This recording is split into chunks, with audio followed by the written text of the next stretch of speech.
Just listen to that fire.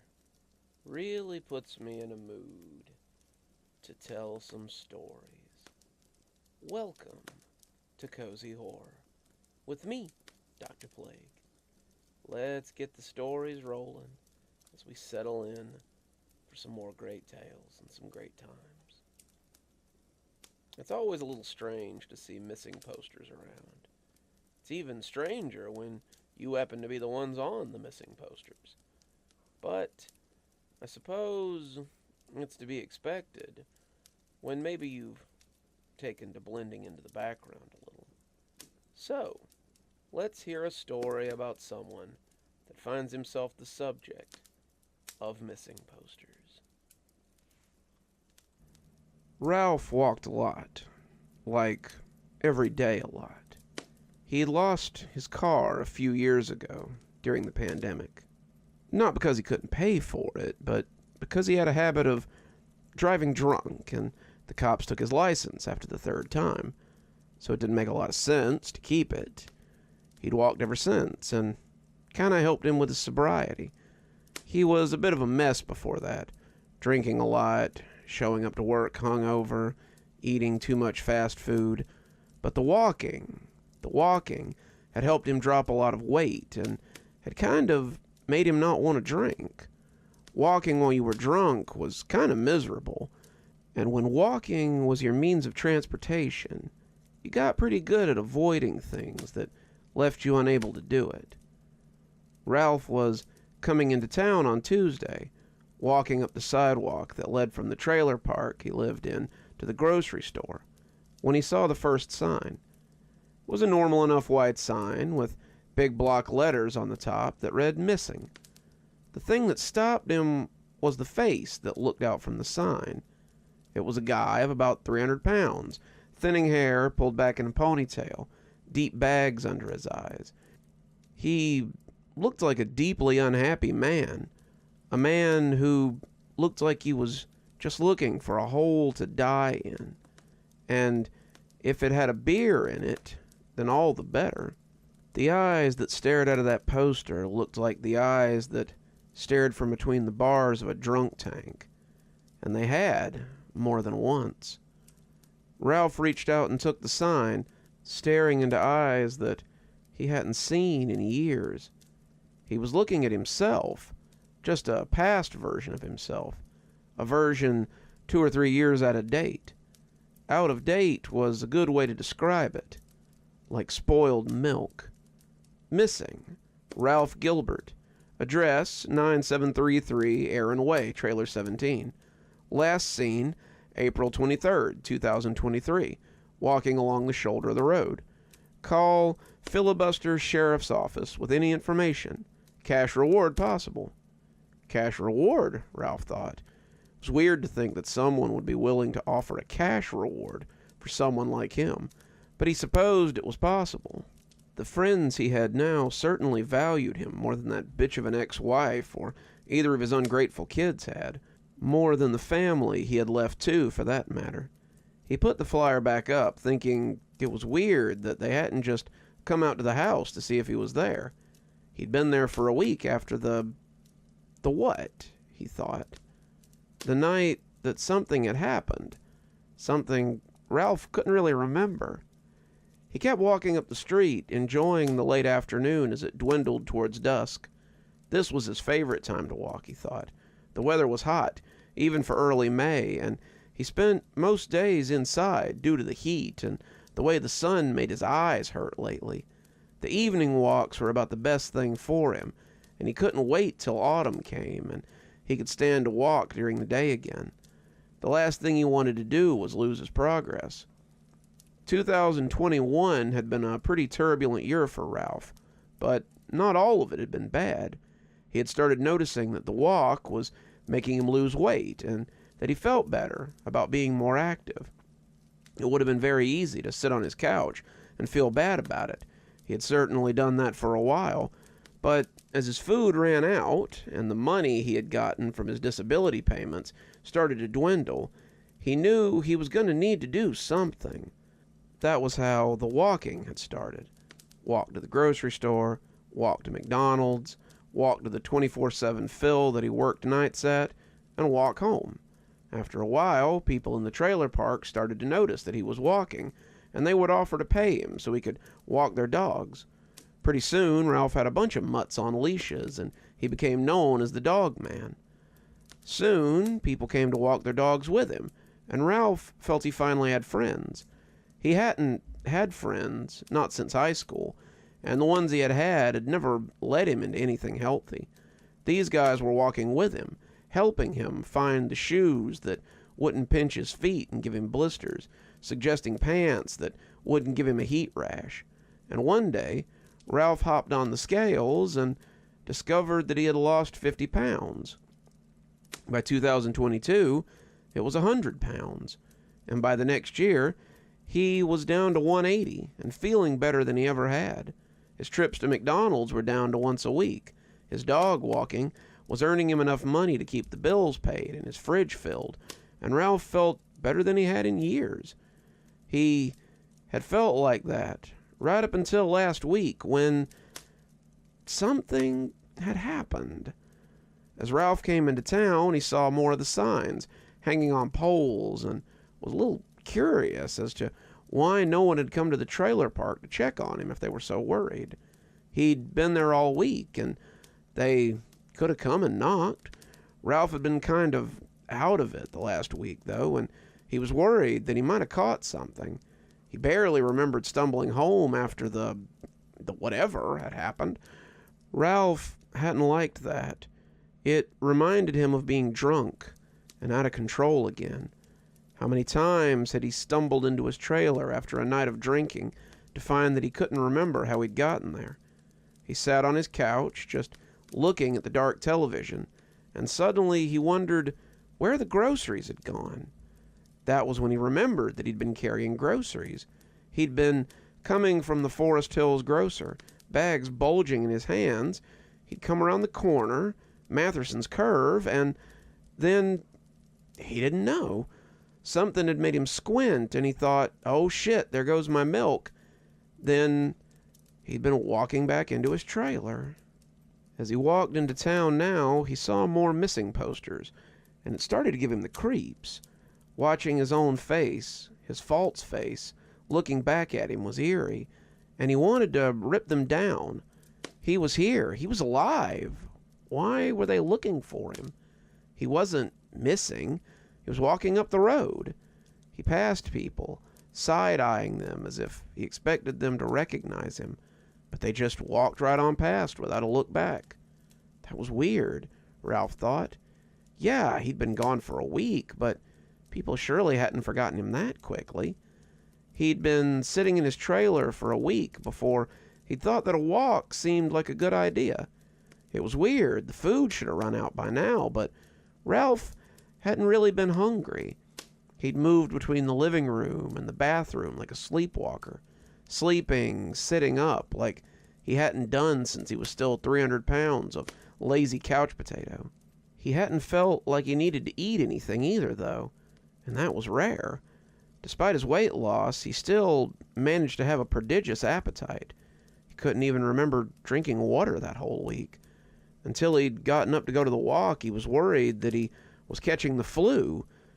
He had wandered around in a daze, just kind of existing, and it made him feel good when the afternoon had finally called to him. As he walked towards the supermarket, however, he suddenly wished he had stayed home. Sitting in the parking lot of the Forest Hills grocer was a green Ford Focus that became the focus of his terror. It shouldn't have been that way. It was just a car, but there was something about it that made him stop and stare. His legs felt made of lead, and his bowels would have turned to water, except he remembered he hadn't done that all week either. That made sense, he supposed. Nothing going in meant nothing coming out. Right? It didn't matter. After a week of no food or water, Ralph should be dead. And that thought seemed to move him at long last. He was suddenly walking towards the car, his eyes falling on a dent in the front bumper. That was a fresh dent, though Ralph didn't know how he knew that. The door to the car was open, and Ralph climbed into the back seat like a sleepwalker. He sat there, waiting for something to happen, feeling kind of silly. This was stupid. The owner of the Focus would come back and ask him what the hell he thought he was doing. He would call the cops. Ralph would go to jail, and then he'd be in big trouble. Well, he said, at least then they would know where he was. Ralph supposed they could take the signs down if he was sitting in jail. Finally, after an indeterminable amount of time, the owner came out with groceries in a brown paper bag. He was a young kid, maybe 20 or 22, and when he opened the back door, he sat them inside without comment. Ralph watched him move around to the front seat, climb in, and crank the car before driving off. The further they went, the more sure Ralph was that the kid could see him. The kid would look in the rearview mirror, see Ralph sitting in the back seat, and freak out. He might have a wreck, and Ralph would feel terrible about that. The longer they rode, though, without the kid commenting on his presence, the stranger it all felt. Ralph leaned towards the kid a little, meaning to tap him, but as he did, he caught a look at the rearview mirror and stopped. The back seat in the mirror was empty, except for the groceries. That's when he remembered, and suddenly Ralph wasn't in the kid's Focus anymore. Suddenly he was back on the side of the road, near the guardrail from Matheson's Curve, and he could see the headlights in his eyes again. The kid was going too fast, hot-rodding around, and his tires had screeched as he hit Ralph. Ralph's groceries had gone everywhere, his milk squishing under the tire and his lettuce rolling under the guardrail. The kid had come out to find Ralph laying across the guardrail, moaning and groaning as he lay dying. The hit had thrown him back, bringing him to rest against the metal rail, and it had broken his back. He had looked at the kid, begging him to help him, and in his panic, the kid had done the only thing he could think to do. He had pushed Ralph over the side of the rail and into the drop below. It was night now, and Ralph was looking over that rail again. He couldn't see his body down there. It had fallen to the bottom and likely been picked clean by scavengers, but he knew it was down there. Ralph would likely go on to be a town legend, someone who had just disappeared one day after making a slight splash and filibuster. But for now, all he could do was look down into the ravine and wonder what to do next. He had read some ghost stories when he was younger, wrote a few of them when he got older, but it wasn't every day that you became one. Something wafted past him on the stray wind, and when Ralph caught it, he realized it was one of the missing posters. An idea occurred to him, and he thought maybe he wouldn't have to stay a mystery. Officer Vermis stood by the guardrail, ready to catch the kid if he decided to make a nosedive. It was pretty high. He might opt for a short flight over a lengthy prison sentence, but Vermis doubted it. The wind pushed his hair just as it did the officer's jacket, and he pointed down almost accusingly as he turned to the kid. "Is this where you pushed the body over?" Vermis asked. The kid, Tyler Machette, nodded before being taken back to the station in the back of a different squad car. Vermis sighed. That was going to be some hard canvassing, but they would find Ralph Gilbert. When they had gone to the kid's house, he had as good as confessed on the spot, and that had made it pretty easy. He was repentant, very sorry, and very young. Some soft-hearted judge would probably not insist on the death penalty for him. It was unlikely he would ever operate a motor vehicle again, not unless the state prison let him run a tractor or something, but he supposed that that would have to be good enough. It was weird, though. The police would have probably never known about the accident if it hadn't been for the tip they had gotten. Looking at Ralph's picture on the front of the poster, Vermis remembered the night he'd taken his license. He'd been a bad drunk, but he'd turned it around, and Vermis hated that he'd ended up like this. It was a bigger shame that the kid had his life ruined by a moment of inattention, but those were the breaks.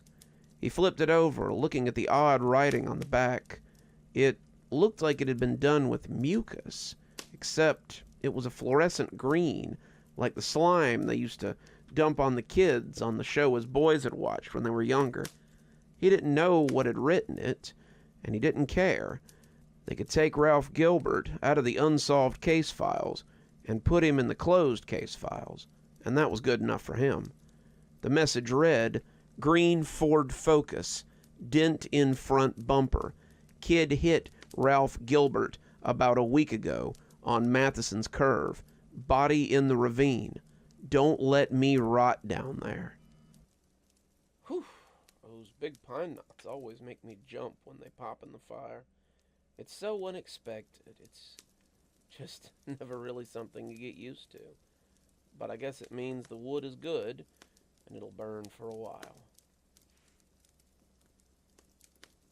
I like to think of myself as a generous sort. Sometimes I give money, sometimes I give time, sometimes I just give an ear to listen, but it's always strange sometimes, the things that people will ask for. So, maybe I should be a little bit wary when I give people things. After all, it might come a time when someone asks if they can have my attention. Please.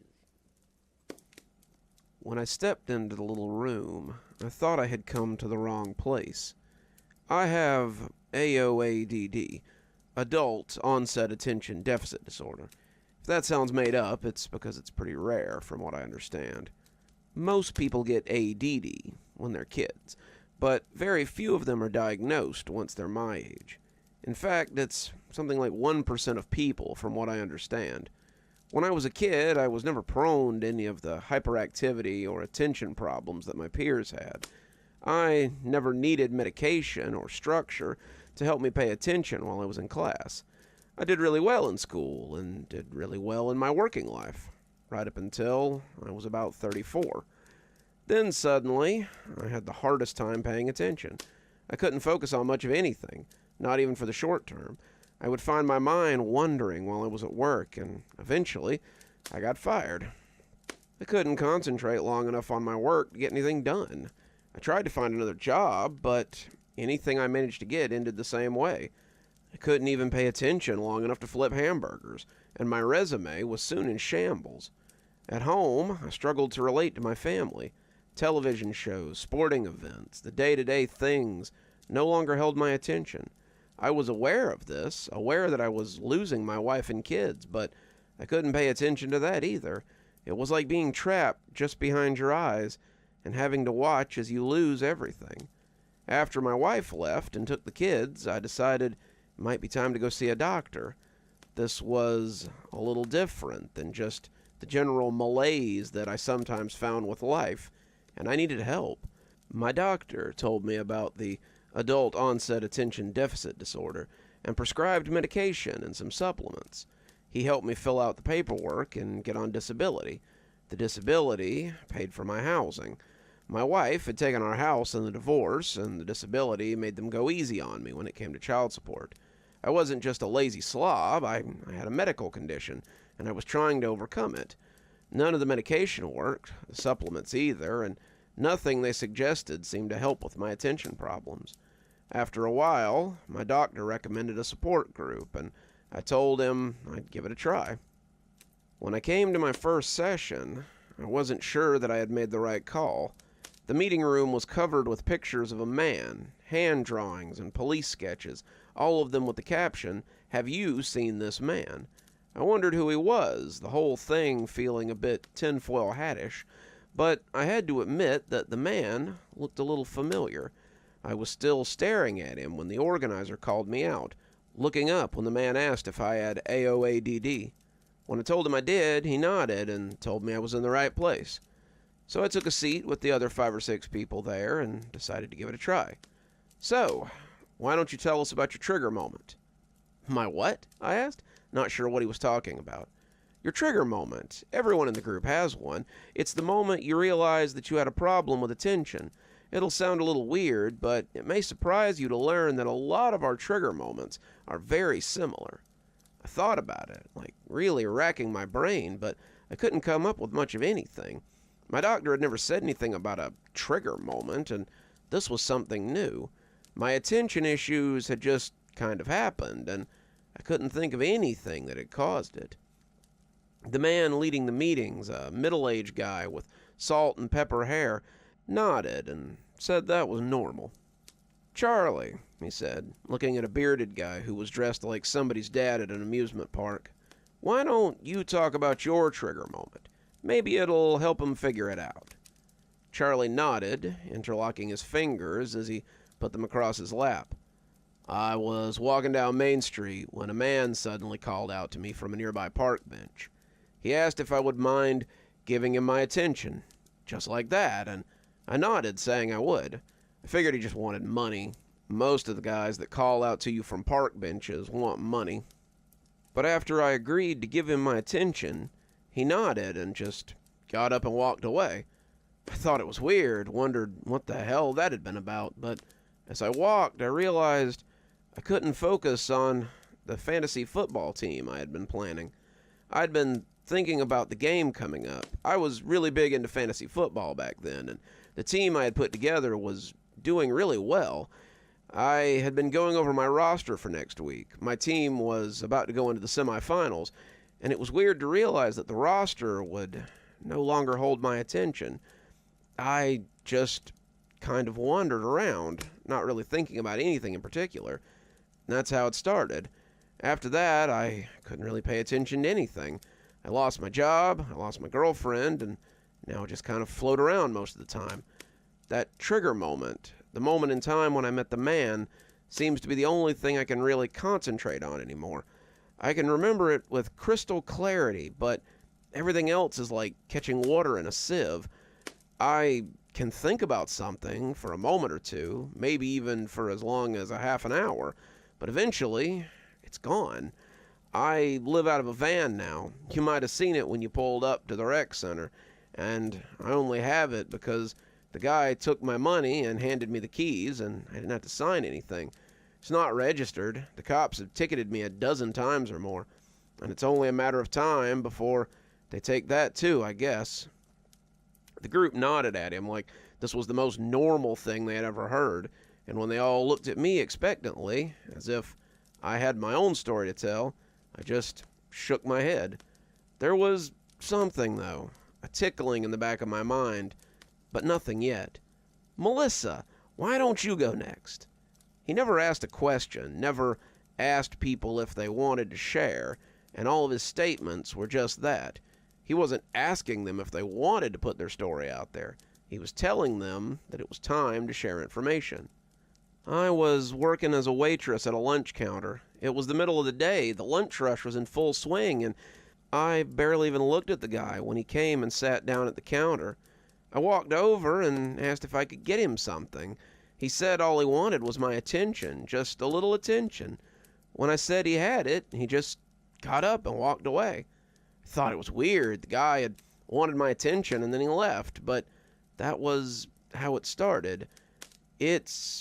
I'm not quite as bad as some of the people in the group. I can still hold on to my attention for about 40% of the time.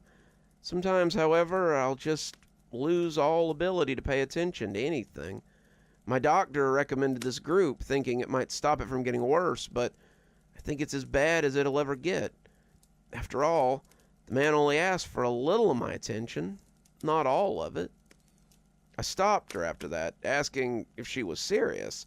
She said she was, and I looked at the group organizer with a raised eyebrow.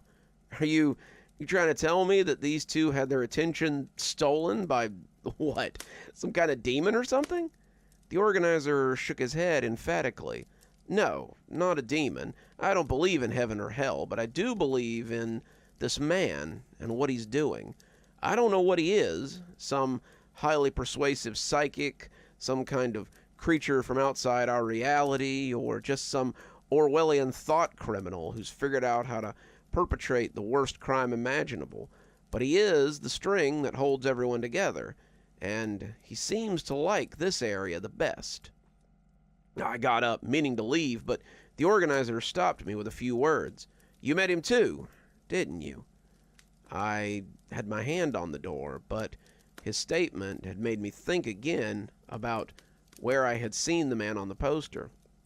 "I saw you recognizing him when you came in. Everyone does, but they don't always remember right away. He's sneaky, a very easy-to-miss man.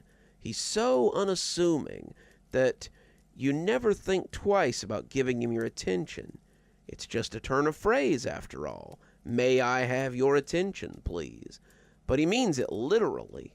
They never realize what they're giving up when they agree to give him their attention, but he knows full well what he's taking." I was still at the door, my hand around the knob. Even though I didn't believe what he was saying, I couldn't deny one thing. I did recognize the man in the picture. I just couldn't remember where. "Larry, why don't you tell your story next? You should have a seat and listen. Larry has a real harrowing tale." I took my seat, curiosity getting the better of me, and looked at Larry as he looked at his cheap Walmart shoes instead of the group. Larry reminded me of the dad from The Honeymooners, an older guy in the comfortable overweight of age. His head was bald, except for a scattering of peach fuzz on top, and I noticed there was a long scar on his left arm that he kept covered with the sleeve of his shirt. There was enough sleeve to do the job. He was wearing a sweatshirt even in the unseasonable heat, but he seemed inadvertently to pluck at it. It was as if the scar itched him, and he needed to scratch it. "I was a bus driver for the city. I've been a bus driver for 25 years. I knew my job, I knew my route, and if I'd been a little luckier, I was only about 5 years away from a really good retirement. I was taking on afternoon fares, greeting people as they put in their change and coins in the little slot. When he got on, I told him it was $1.50 to ride the bus, and it was change only. He asked me something, and at the time, I thought he had asked if I had a quarter. Sometimes they didn't have enough, and they asked if they could borrow a quarter or a dime. I told him sure, digging around in my pockets to see if I had some change. But when I looked up with a couple of dimes, the guy was gone. I didn't think anything of it, just slapped the change in the box and got on my way. As I drove, however, I found my attention waning. I couldn't really focus on any one particular thing. I was just looking everywhere, having trouble remembering what I'd been doing. I crashed that bus into rush hour traffic, causing one of the biggest accidents in the city's memory at the time. There were no fatalities, thankfully, but there was enough property damage and medical expenses that the city had little choice but to fire me. I got a portion of my retirement, but nowhere near what I would have got after retiring with the full 30. I feel terrible for what I did, but even that seems to be dulled by the fact that I can't seem to pay attention to anything for more than a few minutes. I have to write down these meetings on a whiteboard so I can even remember that I have to go to them at all. If it wasn't for Kay here, calling us on meeting days and coming to pick us up, most of us wouldn't be here at all. Kay, the organizer, looked back at me and seemed to be inviting me to tell my own story. I still couldn't remember all the details, but something was starting to come back as I listened to them tell their stories. I had been going to get coffee for my boss and some of my friends in the office. They had given me their order, and I had gone to Keeger Coffee to get some Joe. I had been coming back with the cardboard container of coffee, the one for me, balanced in my other hand, when someone had asked if they could have my attention, please. I turned, looking at the guy as he stood on a box with a small crowd gathered around him. It wasn't many, maybe 5 or 6 people, including me, but as he asked the question again, a few of them nodded. I found myself nodding along with them. Kay was right. The question was so harmless that I hadn't thought twice about agreeing to it. It seemed that even a nod was good enough. After 3 or 4 of the people had nodded and stepped in closer, he clapped his hands and stepped down off the box. Then, to the general confusion of the crowd, he He simply walked away. Looking at the group again, I realized that one of the people from the crowd was sitting there, and they seemed to have remembered me as well. He was on a street corner, a guy standing on a soapbox. He called for everyone's attention, and a few of us gave it to him. I walked off after he left, not thinking anything of it, but that was when it all started. The guy I'd recognized from the crowd was nodding along, looking around as if to show people that he wasn't crazy. Kay was nodding too, and when he spread his hands out, everyone grasped hands, and I found myself joining them. Kay clearly was no victim of the man, and I wondered what his connection was to all this as he reaffirmed to all of us that we were okay, and that it was going to get better. I'm glad that you remembered the man and the moment you lost your attention to him. When I started this group 3 years ago, with Larry there, I knew there would be others. I want to help, I want to heal, and I want to be here for all of you in your time of need. There were nods, some of them thanking him, but I was still curious as to why. Why? If he hasn't affected you, then why do you care? I said, as all of them looked at me. Kay nodded, having expected this. Though I still have my attention, I can assure you that I too have been affected by this man. My father lost his attention to him, you see, about 25 years ago, when I was just a freshman in high school. My father accidentally gave his attention to this man as he stood at a bus stop a few blocks from here. He told anyone who would listen about the man, who had only asked for his attention, screamed it from his bed in the mental hospital, but no one believed him. No one besides me, that is. I've been looking for evidence for years, something to justify my father's stories. And the more of you that I find, the more evidence I get of the man and his existence. I'm so proud of you, of all of you, for being brave enough to come here today and share your stories. They all started to clap, but I didn't join in. So what do we do now? I asked, as the applause died down. Kay cocked a head at me. What do you mean? I mean, if we know this man is stealing our attention, then why don't we find him and get it back? The others shook their heads, and I realized I probably wasn't the first person to think of that. Kay sat back, shaking his head morosely, and told me to put the idea out of my mind. But why? We can find him. You said he likes to hunt in this area, so why don't we just go after him? Because no one who tries ever finds him, or they never come back.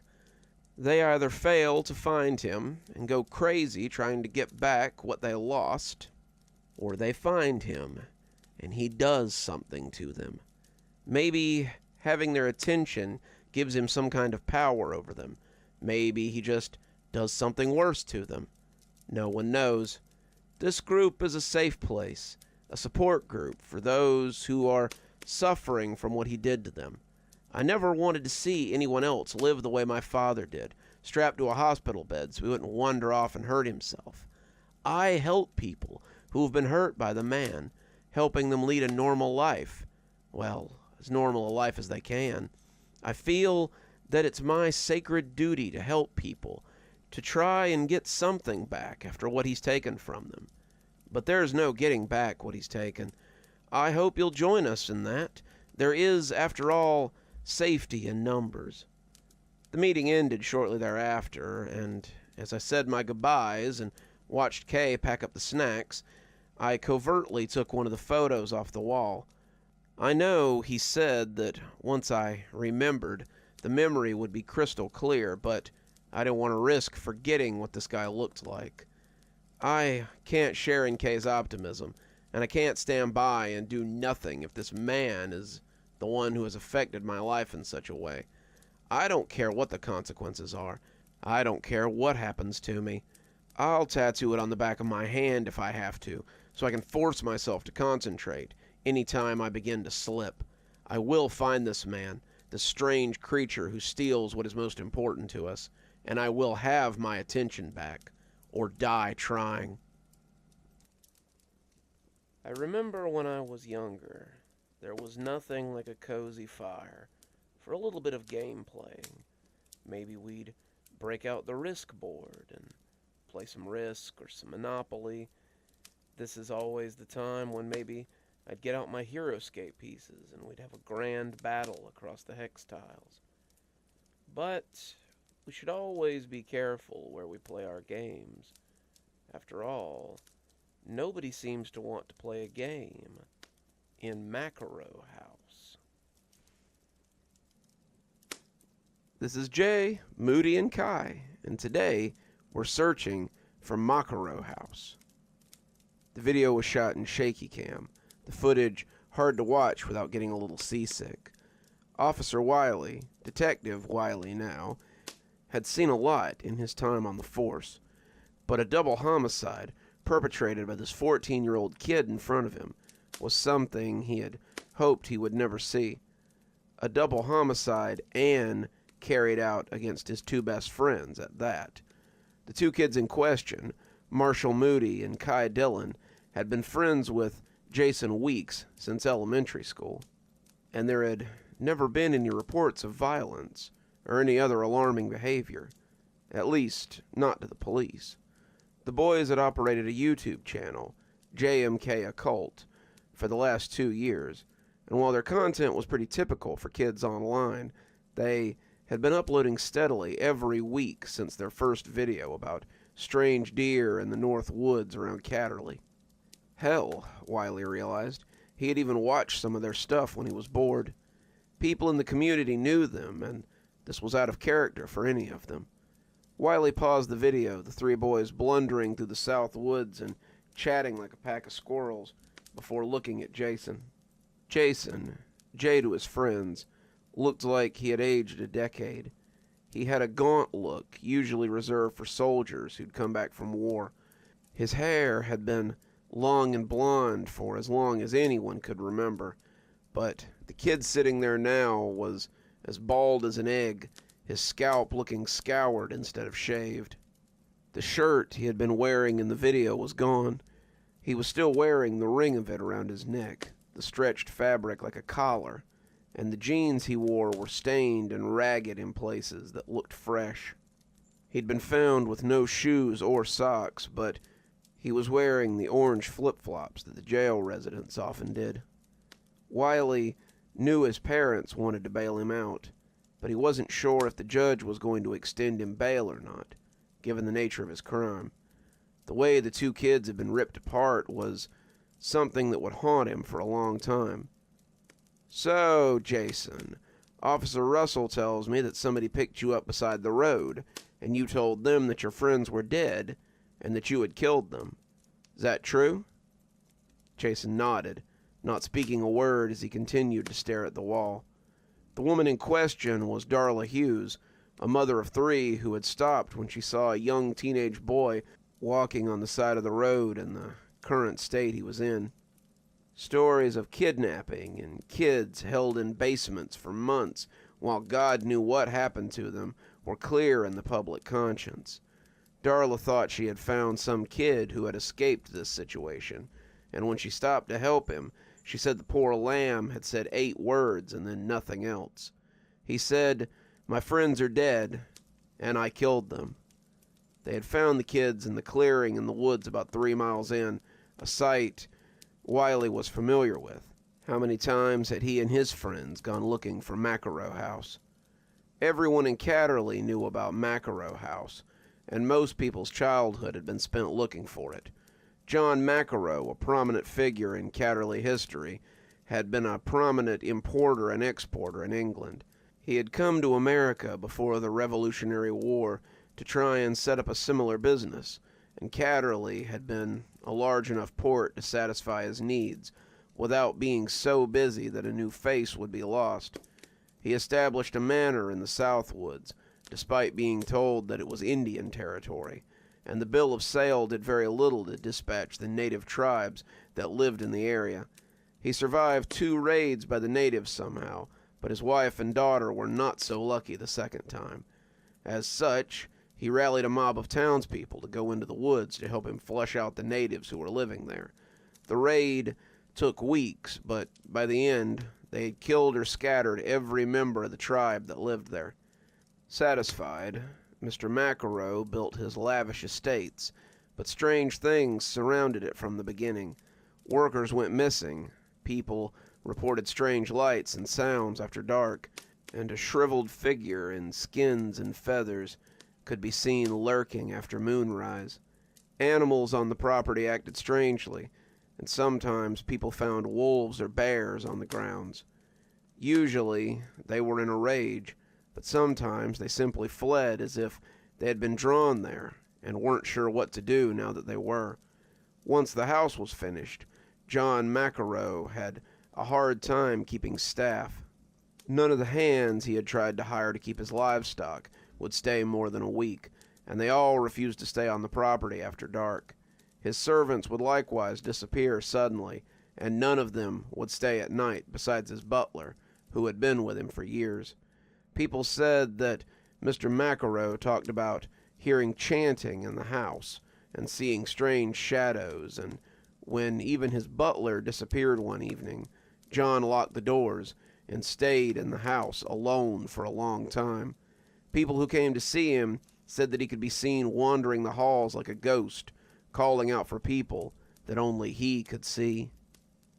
When his mansion was seen in full blaze one night, those who were first on the scene said they saw a lone man silhouetted in the flames, his feathers and skins on full display.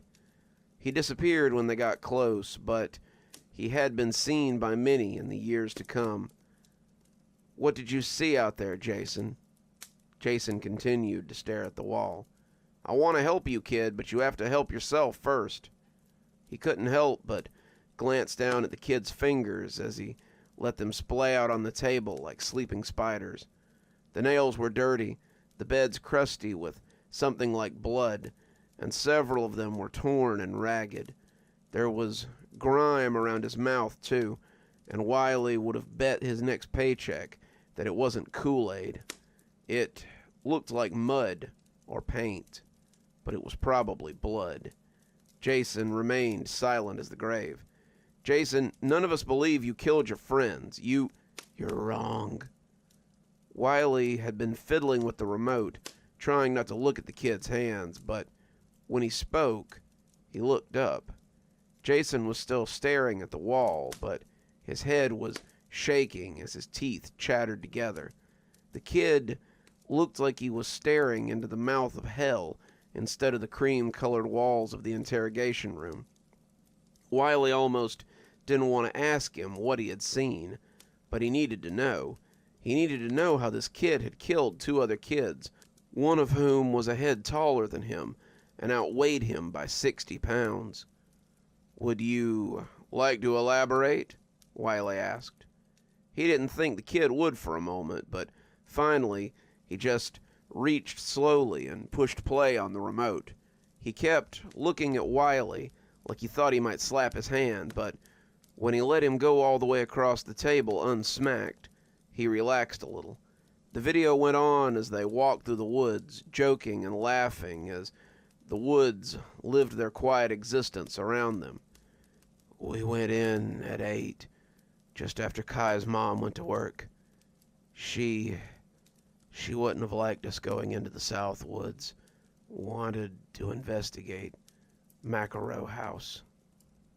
We wanted to do it for our first episode, but Moody said it was something we should work up to. The Makaro House was something big. We needed to be ready for it. Turned out we weren't." On the screen, the kids kept walking through the woods, checking their compass and making their careful way through the thick brush. They were still chattering, talking about what they might find when they got there, and whether they would find the clearing or see the mysterious mansion that people talked about sometimes. Legends said that a ghostly manor appeared in the clearing sometimes, the ghost of the house that the people had seen go up in flames.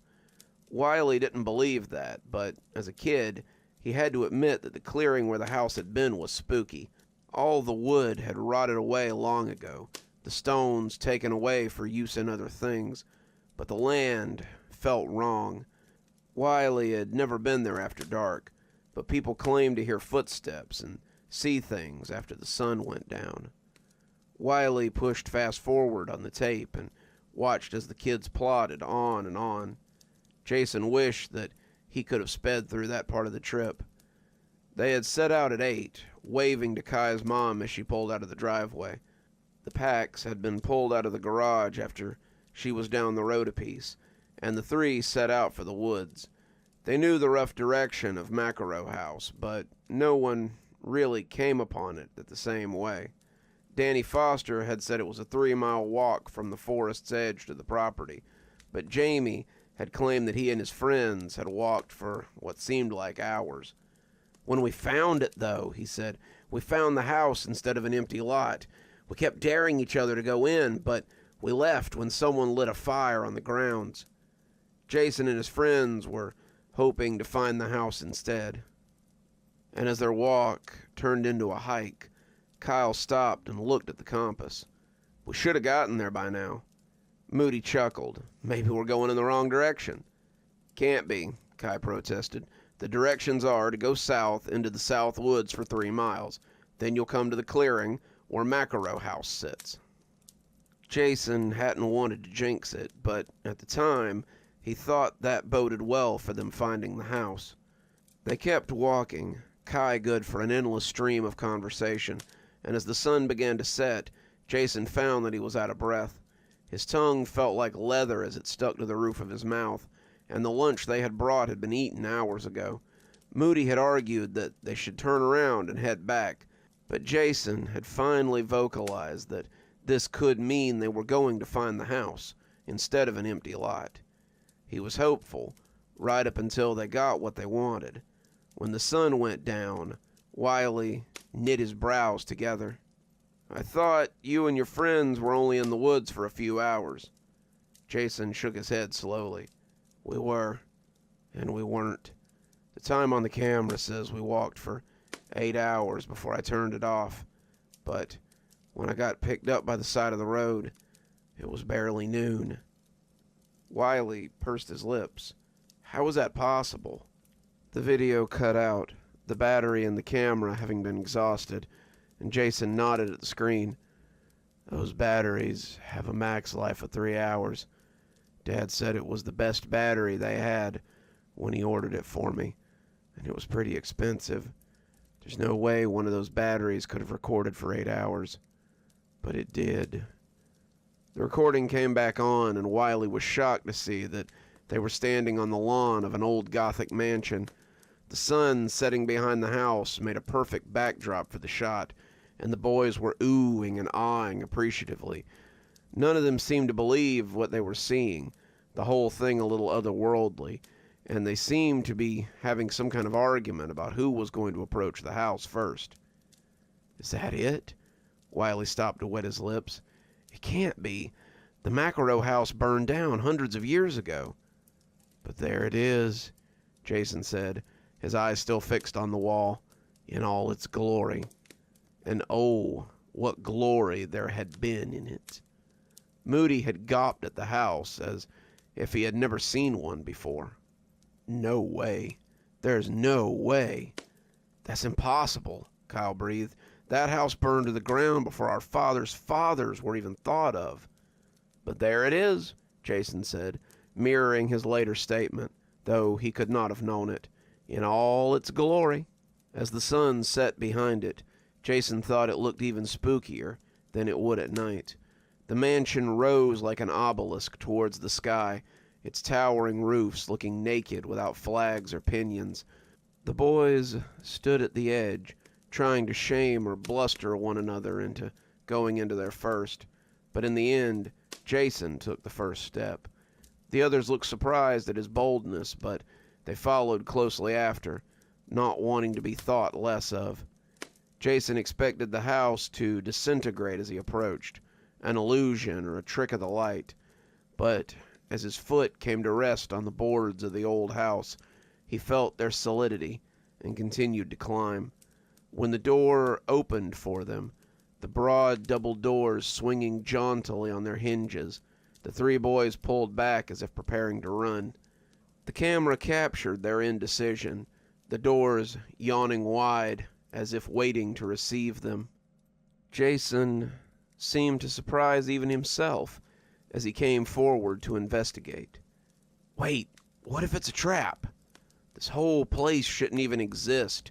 If you think I'm going to pass up a chance to explore it, you're wrong."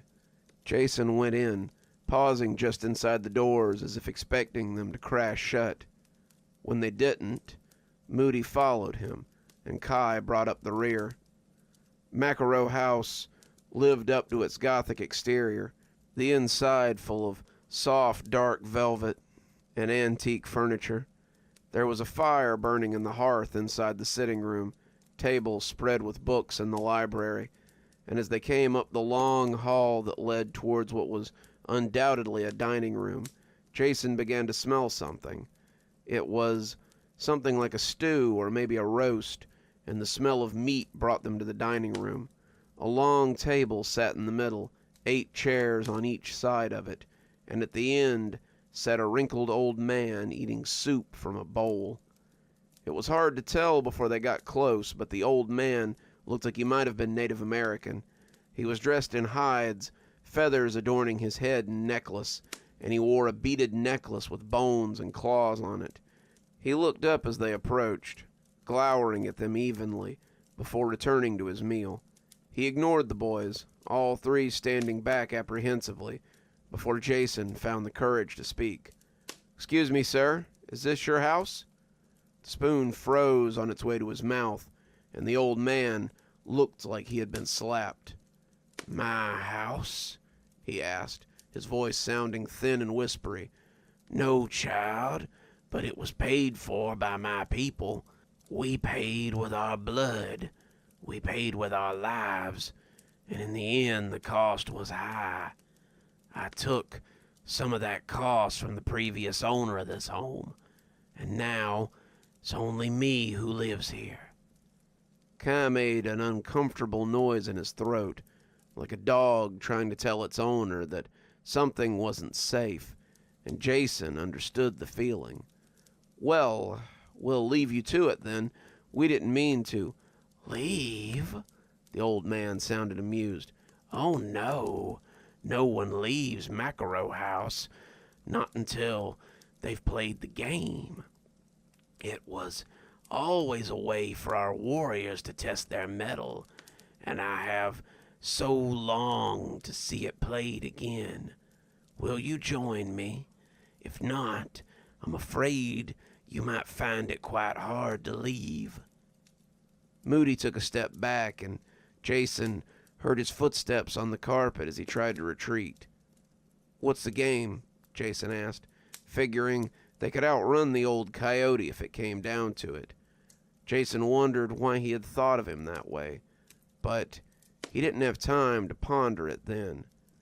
"Choose your piece from my necklace," the old man said, slipping it off and laying it on the table. "Claw, talon, or fang." "Then what?" Moody asked, Kai moving behind him as if afraid to come too close. "Then we start the game," the old man said, smiling toothily.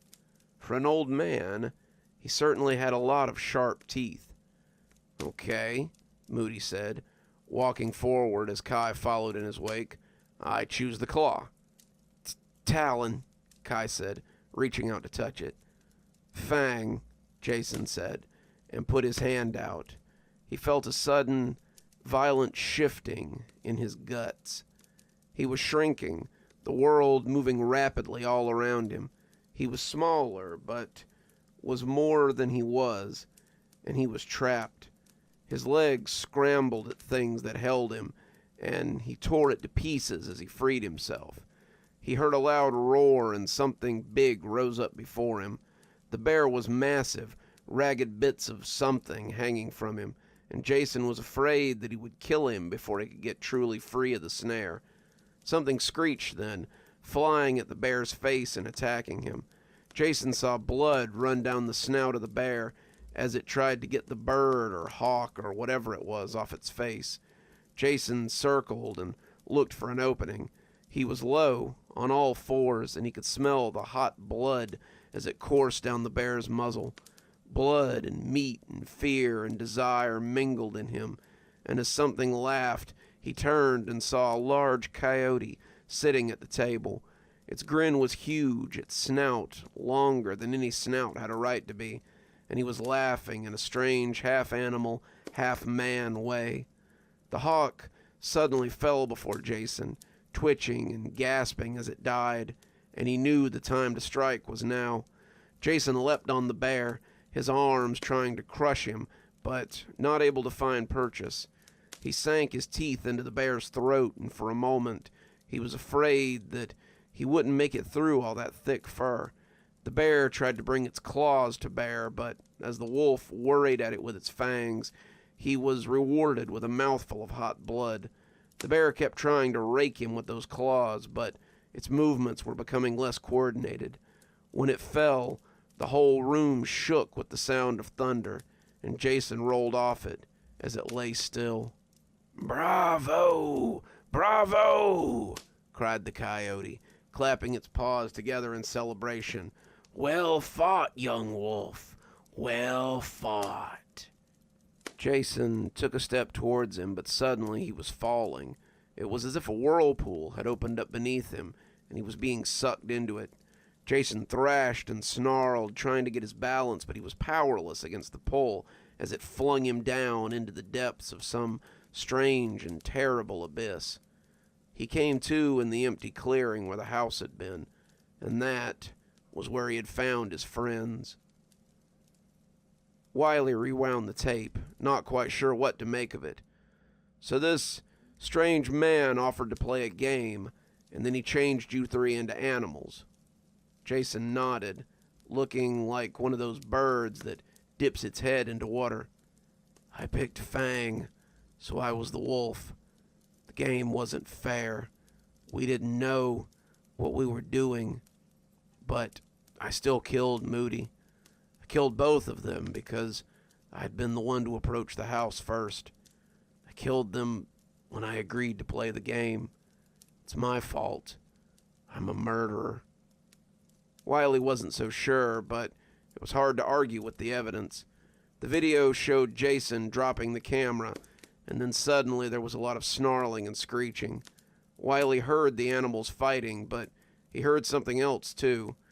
Something was laughing, really having a good belly chuckle, and it sounded like a hyena. He couldn't see it. It was all lost amongst the carpet. But suddenly the carpet had turned into grass, and the camera was lying outside in the midday sun. Someone got up. Someone sobbed and moaned out in negation, and then they walked away. That was where the video ended. In the end, Jason was sent for psychiatric evaluation, and the whole thing was chalked up to a drug-induced episode. Jason and his friends were drugged by an old man in the woods, and while under the influence of an unknown substance, a substance that didn't show up in any toxicology screening, they killed each other. Blood was found on Jason, blood belonging to Marshall Moody, but blood from the fingernails of Moody was determined to belong to Kay Dillon, which really helped push the narrative that Detective Wiley was working with. He told the press to report an old man in the woods who was drugging people, and pushed the stranger danger talks a little harder that year on school visits. After that day, the tape he took from Jason Weeks was never seen again, but Wiley believed that the boys had run up against something they weren't prepared for. When John Makaro had led the extermination of the Native Americans that dwelt on the land, he had angered something that he wasn't prepared for either. Wiley's grandmother had liked to tell stories about Coyote, the trickster god, who could be as fierce as he was cunning when he needed to be. Wiley didn't think they would ever find an old man out there in the woods, but he didn't doubt others would find him. Coyote liked his games, especially when the players were people he saw as interlopers. Makaro House remained a town legend, and Wiley had little doubt that those foolish enough to enter would be presented with the same game these boys had been given. Wiley shuddered to think how the next challenge might go when Coyote needed more amusement. Games certainly aren't the only thing I like to play by the fire, and I'm thinking about enacting one of my favorite activities, which is a little nap. But maybe I'll finish the stories first. It is what you came to hear, after all. We all collect some strange things. I'm no exception. I've got Warhammer figurines and collectible cards and all sorts of models all over my office. But sometimes the thing we treasure comes at the expense of others, especially if that something sits in Mad Maggie's Menagerie. I should never have let my sister talk me into working for Merry Maids. I was laid off midway through the year and found myself unable to pay for things like food and rent. My sister, my roommate of 2 years, told me I should apply at Merry Maids until something better came along. She'd been working on and off with them for years, her grants and housing allowance from college paying off most of her bills, and told me that a little hard work wouldn't kill me. So far, she was right. Diana, the lady at the company, took my info and got me signed up. After a short training course and orientation, I was an official Merry Maid. What they never tell you in training, however, is that new maids are widely mistrusted by the clients.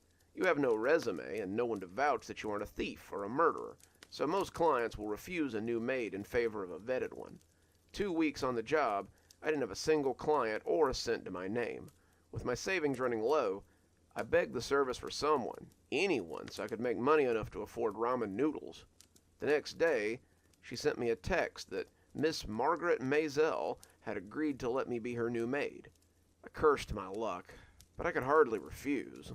Margaret Maisel lived in the same apartment complex I did.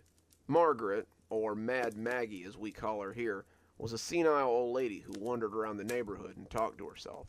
She lived on the 5th floor and was widely avoided by most of the other tenants. She had only gotten crazier after her son had left a few years ago. She could usually be found in the cafe downstairs during the day as she babbled to herself and made life hell for the staff. The thought of going into her apartment made my skin crawl. But I needed the money, and if I turned her down, I'd probably get fired. I took my bucket from the closet and made my way up to the 5th floor. Maggie answered the door on the 3rd knock. She opened it a crack, one of her bulbous toad eyes peeking out at me. She took in my skirt with the company logo on it, and my work bucket that also bore the company logo, but I could see her mistrust. Surely she had gotten a similar message, hadn't she? "Good afternoon, Miss Maisel. I'm here from Merry Maids, and I've come to clean your apartment." She looked at me through the crack in the door for another 30 seconds, the silence getting pretty uncomfortable, before closing it again so she could remove the chain that had been keeping it cracked. When I tell you that Maggie looks like a toad, you'll probably think I'm being rude. I'm really not. Maggie looks like a toad. She's about 5'2" and nearly as wide as she is tall. They say she has money. I know she never works, but she always looks so dumpy. She wears the same filthy red dress with a stuffed neck, scuffed black shoes, and a pair of gold glasses that make her 2 large eyes look even bigger. Her muddy red hair is always piled on top of her head in a sloppy bun, secured with a large hairpin.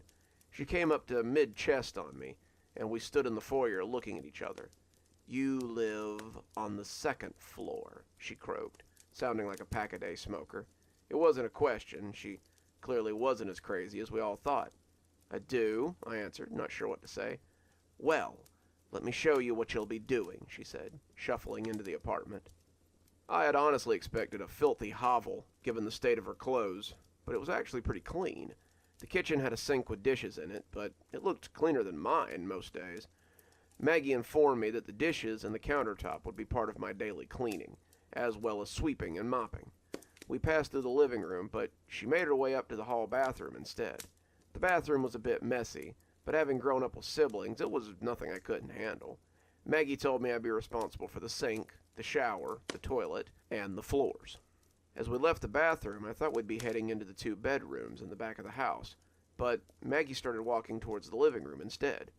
"Aren't we going to see the bedrooms?" I asked. Maggie stopped in the hallway, staring forward without looking at me. "No," she said after some deliberation, and I saw her slide the necklace out of her shirt as she started to stroke it. "They're included in the monthly bill. I don't mind cleaning them if you want them." "No," she said again. You mustn't go in there. Jeffrey wouldn't like it." She said it almost too low for me to hear, but I still caught it. Jeffrey had been her son. He'd grown up in this complex, but been gone before my sister and I had moved in. People said he'd been a smart kid on his way to college, and his mother hadn't quite been ready to cut the apron strings yet. They had fought a lot, many screaming matches ending with a visit from the police, until one day, he just disappeared. Not long afterwards, people saw her talking to that necklace, usually calling it Jeffrey when she did. She'd been odd before, but people figured she had finally lost it after that. We came into the living room then, Maggie still stroking her necklace. The living room was gray, with a dark gray couch, light gray carpet, off-white walls that gave the appearance of storm clouds, and an armchair that looked like a rain cloud about to burst. There was an old TV set, one of those 50-pound ones with the dials, a pair of bookcases stuffed full of old paperbacks, and a haggard-looking Christmas tree covered in colorful balls of spun glass. Maggie told me that I was to vacuum in here, wipe down the TV with Pledge from under the sink, and dust the bookcase and the TV. "And the tree?" I asked. She looked startled by the question and glanced at the tree nervously. "No, I'll dust that myself. You just leave it be." And with that, I set about my tasks. For the first half hour, Maggie hovered close by, pretending to do things, but ultimately just keeping an eye on me. She pretended to bake in the kitchen as I cleaned the dishes and wiped the counter. She pretended to do laundry in the hall as I cleaned the bathtub and scrubbed the toilet. Then, as if she thought I was stupid, she pretended to read on the couch as I polished the TV and vacuumed the living room. I say she pretended because it was pretty obvious that she was watching me, while her hands made busy motions with whatever she was supposed to be doing at the time. That was the first look I got at the Christmas tree. Like an off-season Walmart special, it was an ancient plastic thing, hung with tinsel and lights that blinked dumbly from the green guts of the thing. It was hung with dazzling balls of glass, sparkling as the lights winked off of them, and I felt captivated by them as I worked. They swirled with their own strange patterns, with their own peculiar energy, and I felt almost drawn to them. I wanted a closer look, but that old bat had her froggy eyes on me, and I couldn't risk getting fired on my first day. I finished up in about an hour and put my things back in the bucket before saying I'd see her tomorrow. That was my first encounter with Mad Maggie and her strange house. My sister commiserated with me when she got home. Oh God, she's the worst. That old bag always followed me around when I cleaned her house, pretending to do stuff. She wouldn't even let me in the living room, kept her eyes on that damn Christmas tree the whole time. You know she keeps it up year-round. Won't let anyone near her to that weird glass menagerie of hers. "Yeah," I said leadingly. "Did you get a look at what was in those balls?"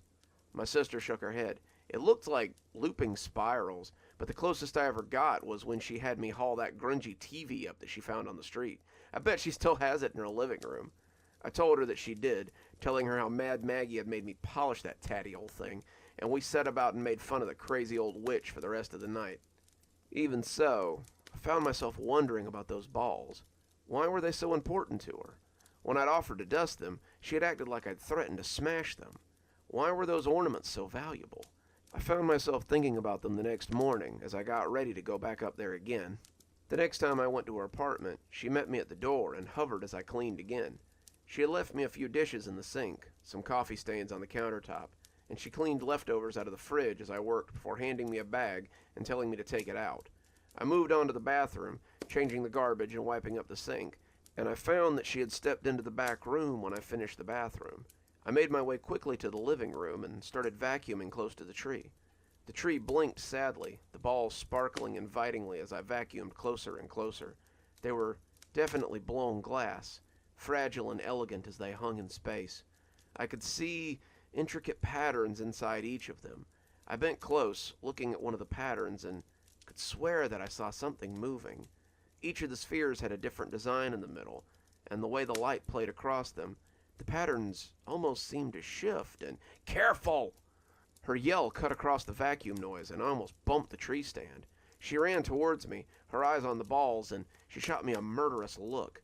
I wasn't sure why. I hadn't done anything but vacuum, as far as she knew. "Sorry, ma'am. Didn't mean to get too close. I was just vacuuming, like you said." She didn't seem to buy it. She sat on the couch, TV on, as I finished my tasks. Her eyes never left me, though, and I got the distinct impression that I might not be invited back again.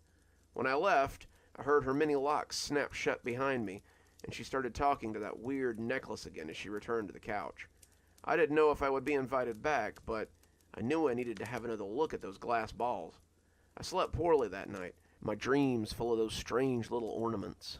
In my dreams, each of them contained a solar system. As I stared at them, I felt myself sinking into them like a towering god, but even as I fell towards them, there was a shadow that loomed over me. I turned to look back just before I woke up and saw Maggie's crazed face staring at me like the eye through a microscope.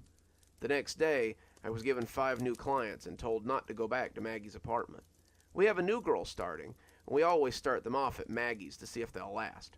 The lady seemed to realize what she had said and laughed on the other end of the phone. Sorry, I know it's unfair to test people, but you passed, so congratulations. I sat out that day with a full schedule and a troubled mind. I had hoped for at least one more day to look at Maggies Menagerie, but it appeared that it wasn't going to be. As I was leaving, I passed a girl in a similar uniform coming in through the lobby. She was young, maybe 19, and her dark curls bobbed as she bustled along with her bucket and her handbag. She saw me and smiled, stopping to ask me about Maggie since it was her first day. I had some time before my first client and treated her to a coffee in the cafe. It was likely to be the nicest gesture she was going to get today. We chatted as we sipped our subpar, over-doctored coffee, and I learned that her name was Jeanette, and she had just started business school. I'm hoping to get my business degree in 2 years as opposed to 3, so I can start working at my mom's fabric store.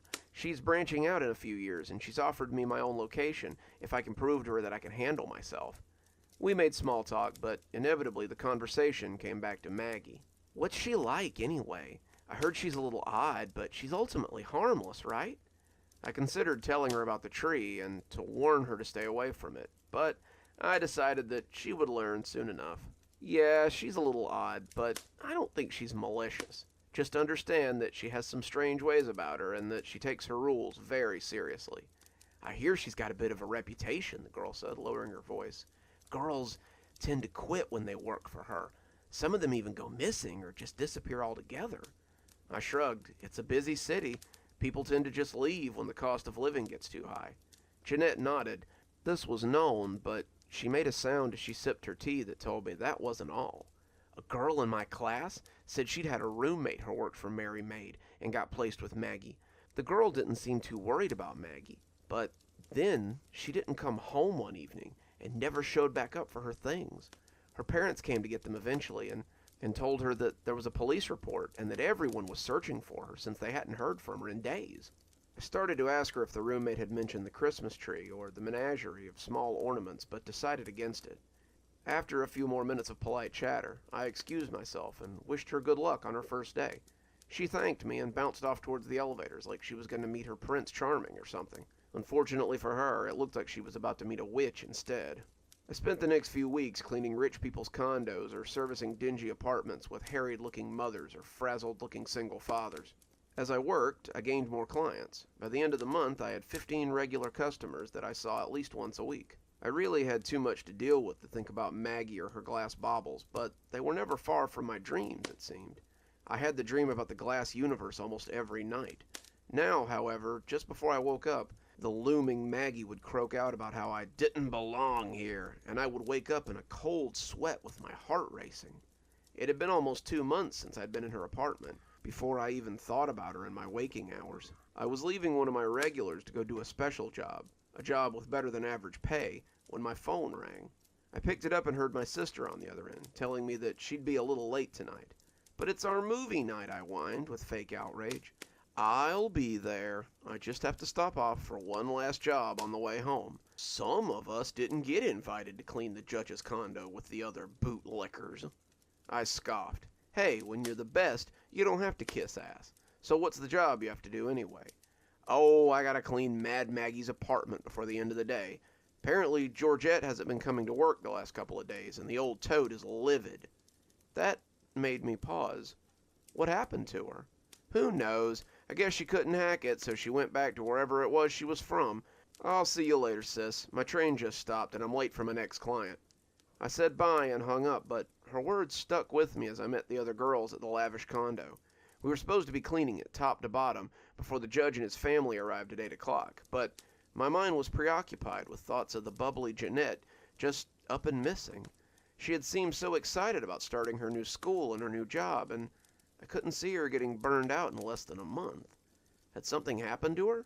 Was it the same thing that had happened to the other girls that had disappeared when they started working for Maggie? "Hey, get the lead out, or you can just leave and not get paid. You're in the way," one of the girls shouted at me. I realized I'd been dithering around with the same task for a while and tried to put the idea out of my head. I had to work. I wanted the money, and by 7 o'clock, we'd be done. So I worked double time after being called out, and even the girl who had shouted at me had to agree that my reputation was well earned. We divided up the cash between the 5 of us, and they invited me to come out for drinks with them. I declined, saying that my roommate was waiting for me to start movie night. So we all said our goodbyes, and I left to get a bus for downtown. I arrived home to an empty apartment. My sister still wasn't back, and I wondered if she would be okay in Maggie's apartment. My sister was tough, though, and she'd been there before, hadn't she? I flopped onto the couch, kicking my shoes off and scrolling through Netflix as I tried to find something to watch until she got there. She'd be back any minute, and we'd order a pizza and watch movies and talk about the crappy day we'd both had. When my phone rang at 9 o'clock, I realized I'd fallen asleep, and my sister hadn't woken me up when she got in. The call was from Diana at Mary Maid's. "Hey, could you do a little favor before you start today? I guess no one went over to clean Maisel's apartment last night. I know it's in your building, so could you stop by and clean it, please?" I struggled up off the couch, walking into my sister's room as I processed all this. I thought my sister was stopping by last night," I said, pushing her door open and finding her room empty and her bed unslept in. "I thought so too, but the old lady is saying no one's cleaned her apartment, and she's mad as hell about it. Can I count on you to clean it?" I stood in the doorway to my sister's room, not really feeling like I had much of a choice. "Yeah, I'll go."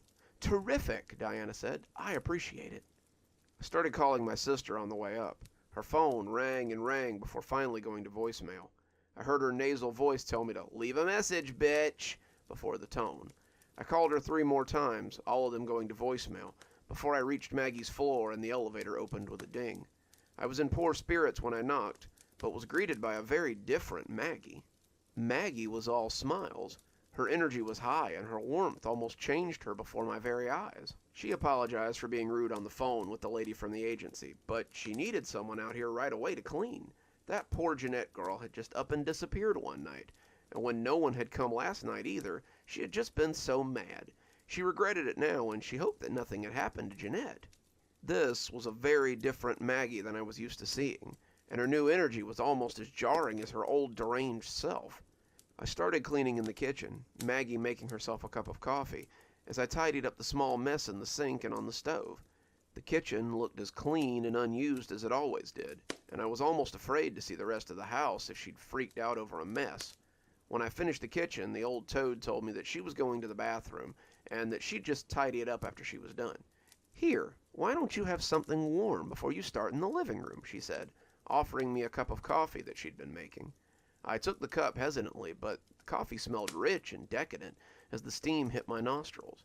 She sipped at her own cup, looking at me expectantly, and it felt rude to at least not taste it as she went on smiling at me in that toadish way of hers. She excused herself as I took another long drink and went to the bathroom to freshen up. I set the cup down after she'd left, the coffee tasting wonderful, but not liking the way she watched me while I drank it. I wanted to clean the living room quickly so I could get out there and start looking for my sister. The living room was as spotless as always, but I fired up the vacuum and tried not to let my eyes linger on the Christmas tree that had haunted my dreams. As I slid the plastic head back and forth over the carpet, though, I found my eyes tracking back to the ornaments again and again. I kept catching movement out of the corner of my eye as I vacuumed, and I thought for sure that it was coming from one of those little balls. I told myself it was just the lights blinking behind them, but the longer it went on, the more certain I was it was something from inside the baubles. I started vacuuming closer to the tree, and as I did, I found that one of the little glass ornaments was indeed moving. It was shaking, ever so slightly, rocking from the vibrations of the vacuum, I had no doubt. As I got closer, I could tell it wasn't the vacuum making it move, though. The little pattern inside was undulating weirdly, and I finally took a knee next to the ball as I tried to get a better look. I could still hear the old toad puttering around in the bathroom, And if she caught me snooping at her precious menagerie, I guess she'd just kick me out, and I'd never be able to come back again. I know now that there are worse things than being kicked out of her apartment. Hanging there was a new glass ball, a deep red one that was jouncing like someone was moving it. I stared hard at the little pattern, and when my eyes finally focused on it, I sat back hard on my rump and sucked in my breath. Inside the ball was a person, a girl only a few years older than me, with dark hair, a plaid skirt, and a shirt with the same name and number on it that mine had. I recognized her. Why wouldn't I? Hadn't I seen her every day for my entire life? Hadn't I waited for her to come home last night? "You shouldn't have gotten so nosy, dearie," said a froggy voice from right behind me. I turned to see Maggie, standing a couch's distance away, her eyes smiling cruelly as her mouth stretched sweetly. I tried to stand, but my legs were feeling a little wobbly. My head shimmered as I tried to get up, and I wondered what the hell was wrong with me. I hadn't been crouched long enough for my legs to have fallen asleep, and I certainly hadn't stood up, so my head shouldn't be spinning. The hunched creature was rolling like a wave in front of me, and I tried to sweep my arms at her as she got close. She walked in slow, not needing to hurry. She had me right where she wanted me. "Not feeling well, dearie? That's okay. Let old Maggie make you feel all better." She reached for me, and I knew I had to do something if I didn't want to end up like my sister. I summoned up the last of my strength and bolted for the door, knocking her over in surprise as I did. My legs were rubbery, and I almost tripped into her coffee table, but I managed to make it to the door before she could get up and come after me. The door had 5 locks and a chain, and it seemed that my fumbling hands were taking way too long to open them. When the chain caught, I roared in frustration and closed the door again, shooting it blindly across the runner as I ran for the elevator, the door hanging open behind me. The little number had lit to 5 when I heard the old crone caw behind me. She was in the doorway, clutching her chest and staggering after me, her face as red as a strawberry. I jammed the button in desperation, the old woman taking a staggering step into the hallway as she cawed wordlessly after me. I heard her fall, heard her head smack the ground 20 feet away, but as the doors opened, I bolted inside and pushed the emergency closed button. My last image of her was her prone form lying on the ground as the doors closed ominously. I called the police from the lobby, the manager having to dial the phone since I was way too unsteady once I got there. I slurred out something about being drugged and nearly attacked by the woman in 502, and the police told me to stay in the manager's office until they arrived. I handed him back the phone and heard him talking to the police in a distant, vague way. Whatever she had slipped me was making me loopy, and when I passed out a few minutes later, I wasn't aware of much until a paramedic shone a light in my eyes. The police were there as well, and they had some questions. They had found Maggie in the hallway outside her apartment, dead of a heart attack. The whole apartment had been roped off as a crime scene then, and they suspected that I had caused her heart attack in some way. I denied this fervently, saying that she had drugged me and tried to attack me, and when the toxicology came back, the police seemed a little more likely to listen. The collection of Mary Maid tubs they found stashed in the bedroom went a long way to proving foul play, and I heard they found something in the closet that prompted them to call the FBI. Apparently one of the bedrooms had contained the personal effects of some of the girls, and had prompted a background check into the relatively unknown old woman. They had found some interesting things about her, things that had somehow not followed her from Russia, where her name was Mazzeline. She had been implicated in a number of disappearances, all young girls between 10 and 20, and all having disappeared after being hired to clean her house. She had fled with her then infant son, and Interpol had lost track of her. It seemed now that the search was over, though. I was allowed to go back home, but I'm concerned about my sister and the others that may be stuck in those glass balls. The officers didn't believe me when I told them about the Christmas tree. They probably thought I was still loopy from the drugs, but I know what I saw. Maggie's been doing this for years, I'm sure of it, and tonight I'm going back in to save them. Even if I have to bring the menagerie back to my apartment, I intend to find a way to free my sister from whatever that witch has done to her. One more story for you, and then I think it'll be time for so long. Oh, but don't be sad.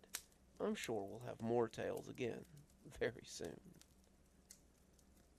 I, as many of you know, am the proud papa of quite a few fur babies. I have my favorites, of course, but I don't like to talk about that around the children. However, sometimes it behooves you to have a few cats around so that they have someone to play with. Otherwise, your little whiskersome chum might run afoul of the looking-glass cat. Susan smiled as she watched Gus paw at his reflection in the mirror. "Did you find another cat to play with?" she asked, and Gus looked back with a meow before pawing at his reflection again. She was glad that Gus had found someone to play with, even if it was just his reflection. Gus had been depressed lately. They say that having only one cat could lead to this sort of thing. Cats are social animals, after all. Gus couldn't really play with any of the strays outside Susan's apartment because she was on the 3rd floor and a little out of reach for even the most nimble of the wandering felines. That didn't stop Gus from standing on her balcony, though, meowing at the cats below and trying to get their attention. Susan thought it was kind of sad, watching him paw at the screen as he called down to the cats who lived their lives in blissful freedom. But the apartment contract had been very clear on their one pet per unit policy, and Susan didn't want to move just so Gus could have a playmate. Gus was a big orange tomcat that Susan had found wandering near her parents' house before she moved out. He'd been a scrawny little kitten when she'd found him, and she had fallen in love with him almost instantly. Susan had just gone through a bad breakup when she had stumbled across the sad little kitten near the garbage cans one morning. The little fuzzball had helped her get through her loneliness, and she liked to think that she had helped him as well. When she moved out of her parents' house at the end of the year, Susan had taken the little cat with her. She and Gus had been roommates ever since. Gus was a great companion, and didn't seem prone to the midnight zoomies or the sometimes destructive behavior her friends complained about in their cats. Gus liked his scratching post, snuggling in bed with Susan until it was time for her to get up, and eating his own food instead of hers. His only real issue seemed to be his loneliness, and Susan could hardly hold that against him. Watching him play with his reflection in the mirror was as cute as it was sad, like a kid playing with his imaginary friend because he couldn't seem to make any real ones. Susan watched him as she got ready for work, and she pulled out her phone as she took some video for Instagram. The scrawny little kitten had grown into a regal orange ball of fur, and to watch him paw at the surface of the mirror was insanely cute. He would cock his head and meow at his reflection sometimes, looking confused at the cat in the mirror, before going back to pawing at the glass. Susan smiled, but there was something just a little off-putting about that confused head turn now and then. She left him staring at himself in the mirror, his game forgotten, as he seemed to be talking to the orange cat in the mirror. Susan came home to find him still sitting in front of the mirror. She asked him if he'd been there all day, and Gus just looked back and meowed before looking back at the mirror again. He was staring at himself, his ears moving back and forth, seeming to Susan like he was having a conversation with his reflection. Growing up with cats, she had seen them sit next to each other and do just that same thing, and Gus's eye contact was more than a little interesting as he watched himself in the mirror. She tried to ignore him as she slid into her PJs, but it was hard the longer it went on. "Come on, Gus, want to watch a movie with me?" she said, patting the bed as she fiddled with the TV. Gus looked up, meowing happily, but then turned back to the mirror and did an oddly unsure little head cock as he took a few steps towards the bed. In the end, Susan had to come get him and take him over to the bed as the poor old Tom watched the mirror. Susan saw nothing out of the ordinary, the mirror cat just scooped up by her own mirror reflection, but this behavior was wandering into the realm of creepy rather than cute. Gus sat with her happily as Susan watched Friends for the 1000th time, but she caught him glancing back at the mirror more than once as she stroked his silky fur. He wasn't the only one. Susan couldn't help but glancing at it as well, looking at the mirror as if she expected to see something out of the ordinary. She didn't, but it was definitely starting to creep her out. Susan let her keys fall into the bowl by the door, calling for Gus as she slid her shoes off. It had been such a long day. A creepy old man had hit on her at work, the customers were rude, and Susan sometimes wondered why she didn't just quit. She could do better than an assistant manager at a grocery store, and she knew it. If it hadn't been for Gus in this apartment, she'd have likely walked away a while ago. Speaking of Gus, where the heck was he? He almost always came to greet her at the door. She called him again, but there was no response. She went to the bedroom and huffed out in mock outrage when she saw him sitting in front of the mirror again. "Okay, Furface, this is getting to be a little much. It was cute at first, but now it's super creepy." He meowed pitifully when she picked him up, pawing gently as he tried to get away, but she took him over to the bed and sat down with him. He watched her dutifully as she got changed, his fluffy head turning back to the mirror from time to time as Susan slid into her pajamas, and she couldn't help but glancing at it as well. She wasn't sure, but felt like she could see something moving there when she wasn't giving it her full attention. The mirror was the large rolling kind that the apartments often came with, the one on the closet doors. You could see the whole room in it, and it slid to the side on tracks if you needed something out of the closet. It was a nice amenity to have when you were getting ready in the morning, but it was starting to creep Susan out the longer she looked at it. She got that spidery feeling as she put her back to it, like something was watching her. When she pulled her hair into a ponytail and turned to put it up, she almost dropped her scrunchie. Gus was staring at her, head cocked, as he watched her from the front of the mirror. She stepped back, startled, and when her legs bumped against the chair in front of the vanity, she sat down hard. Something came off the bed then, and she heard Gus meowing as he looked at her as if to ask if she was okay. Susan looked back at the mirror and saw that it was empty again, save for her own surprised face and the furry reflection of Gus as he stood by her leg. That night was the first time she covered the mirror. She took some thumbtacks and an old throw blanket and used them to cover the surface. It was silly. She knew it was silly. But she felt better when the mirror's surface wasn't looking at her anymore. Gus walked over to inspect her work, and Susan picked him up as he began to paw at the blanket. Gus would just have to get over it, she thought, and she took him to bed and put something on to distract her and her fears. As she scratched his ears, she felt better, and as the night went on, she almost forgot all about her silly fears from earlier.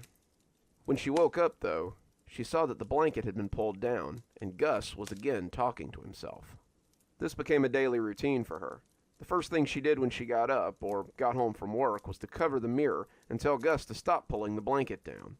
Gus would meow when she did this, looking at the blanket and pawing at the covered surface of the mirror, but Susan was unmoving in her decision to keep the blanket up.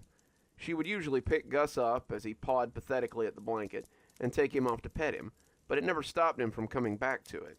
It never stopped him from uncovering it again, and Susan just accepted that this was Gus's new obsession.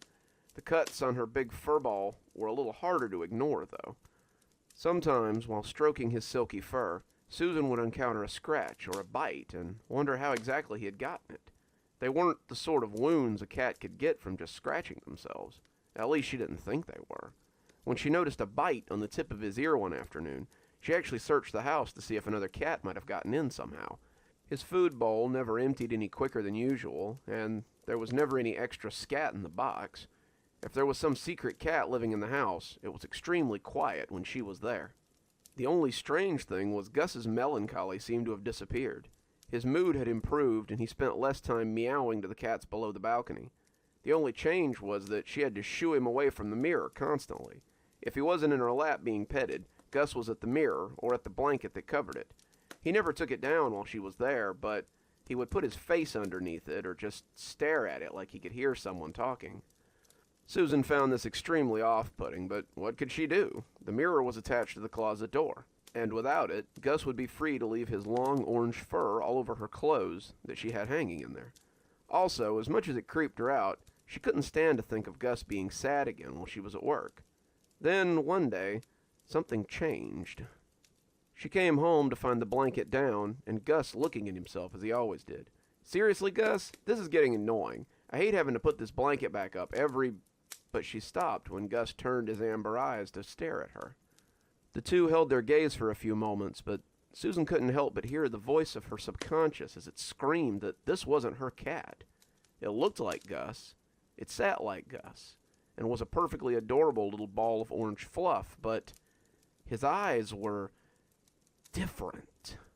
They were the same amber gold they had always been, but today they were filled with hate. No, not hate, Susan supposed. It was something else, like a king looking at a mud-covered serf. Not with pity, and certainly not with any desire to help it. Gus looked at her with scorn and something akin to disgust. How exactly a cat could portray these things with its fuzzy little face, Susan didn't know, but that's what it was. Gus loathed her. She suddenly caught him by the scruff, and when he hissed at her, Susan realized it was the first time she'd heard him do that. He swiped a fat ginger paw at her, and Susan almost dropped him as his claws sliced her wrist. Gus growled and cried in his angry little voice, a voice that was suddenly less cute than usual, and Susan tossed him into the hall and closed the door. Gus bumped at it, hissing and yowling, and Susan was surprised when she realized that her back was against the door. It was like she thought he might just come through the door. She locked it just in case and walked into her bathroom as she washed the cut with soap and water. It wasn't very deep, but the 3 long scratches had been right across her wrist. She had just finished putting some Bactine on it and looking for a Band-Aid when she heard Gus's pitiful meow from the other room. That sounded more like the lovable fluff Susan knew, so she slapped the Band-Aid on and went to open the bedroom door. Perhaps she had just startled him as he had startled her. She hadn't grabbed him by the scruff of the neck since he was a kitten, and he was quite a bit heavier now. Susan suddenly wondered if maybe she had hurt him, and she opened the door as she prepared to pull him into a hug. "Sorry, Gus, you just scared me. I wasn't—" But she opened the door and noticed that he wasn't there. She checked the hallway, but Gus was nowhere to be found. Susan shrugged, tallying it up to strange cat behavior, and finished doctoring her arm before going to start dinner. As she cooked, she kept expecting to see Gus come out and sniff or rub up against her leg. Gus was always so curious, and he always came to have a look when she was cooking or watching TV. He had even jumped into the shower with her a few times, though he always instantly regretted it. She began to feel guilty about what had happened earlier and just wanted to find him so she could pet him and say she was sorry. Even so, those weird eyes kept coming back to her. She couldn't shake the idea that that cat hadn't been her Gus. She didn't see him again until she was cleaning up and getting ready to take the garbage out. Susan was in a bit of a hurry as she tied the bag up and started pulling it out of the can. The plastic pan the chicken had come in had likely leaked into the bottom of the bag, and she wanted to get it to the dumpster before it dripped onto the floor. She hadn't seen Gus since she'd put him out, not even as she ate chicken Alfredo on the couch. He was likely still sulking somewhere, but she figured he'd come out when it was time for bed, and all would be forgiven by tomorrow. She thought she might have heard him, though, and he sounded upset wherever he was. Susan had cocked an ear several times as she cooked, listening to the meows of a familiar cat from the back of the house. She had called him, even taken the tuna he liked to coax him out, but he had never poked his head out or shown any interest in any of it. Susan had looked all over for him a few times, but as the sound of her sauce bubbling began to sound more like burning, she always returned to the stove. She walked to the door with her swinging bag of trash, and when the door came open with a loud creak, she heard claws scrabbling on linoleum. Susan saw an orange lightning bolt come barreling out from behind the china cabinet and make a break for the open door. She moved purely by chance, and Gus hit the trash bag as he yowled and smacked against the cans and packages inside. Susan dropped the bag, no longer mindful of the chicken drippings, and reached for Gus before he could escape. He had never tried to run away before, not even as a half-starved little kitten, and when her hands settled around him, he yowled and slashed at her furiously. He clawed at her hands, swiped at her face, and Susan stepped back when one paw scored her across the cheek and thought about the garbage a little too late. Whether it was the chicken leavings or some other liquid, Susan felt her feet shoot out from under her as she fell against the china cabinet. Her head smacked against the bulky old thing, and everything went fuzzy as she watched Gus run off into the night. She called his name distantly before passing out and waking up somewhere very different. Susan woke up in the hospital. Her mom was reading a magazine, but as Susan groaned, she called for the nurse and leaned in to have a look at her. The nurse came on the run, and Susan was soon poked and prodded and examined by her mother and several people in scrubs. She was confused and a little scared, and when she asked what had happened, it took her dad coming in from the cafeteria to shed any light on the situation. The complex had called her parents, since they were her emergency contact, to let them know that a neighbor had found her passed out in her doorway. They had called an ambulance, and she had been rushed to the ER with a head wound. She had spent 3 days unconscious, her concussion pretty substantial, and her parents had been worried sick. She asked her dad if he'd been to the apartment, and if he'd seen Gus, but he said he hadn't done much more than put some food in a bowl and lock the place up.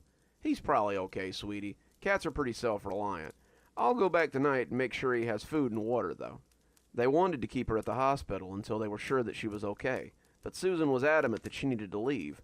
Gus had gotten out, and she needed to find him. He had been scared by the garbage bag and startled when she grabbed him. He hadn't meant to scratch her. He was probably cold and scared and waiting for her to come home, and she started to cry when they told her it would be a few more days before she was released. Her dad didn't help matters much. He checked on Gus, but said that he must have gotten out. His food bowl was still full, and he hadn't come home when her dad had called him. He had looked around, but he hadn't seen any sign of him. I'm sure he's just scared and waiting for you to come back. He'll probably meet you at the door when you come home from the hospital, he assured her, his face showing a lot of worry.